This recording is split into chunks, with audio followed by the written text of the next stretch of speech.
What's up friends, welcome back to Joe Tutorial, and in this video I'm going to show you how to search for goods or products on Rednote. So once you have the Rednote app open, tap the search on the upper right hand side, and let's say I want to type in a Samsung Galaxy, right? I can simply go ahead and I can type in Galaxy, or as you can see Samsung 25 Ultra. I can simply search for example that, and here it will start to show like general. It will show you posts, it will show you pictures and so forth. But if you want to find products, just simple tap on the option that says goods there at the top, and it will find your products. It will show you the price, and if you open up any one of these, you will see that it's real information, real products. You can tap on that and you can view the pictures, you can add to your cart, you can buy, you can do whatever it is, guys.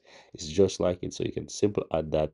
As you see, you have the option to tap there and you can add, you can select whichever model you want and so forth. And let's say you want to do that, you tap on that and add that to your cart. In order to do that, though, you want to upgrade to another account, but you get the general idea.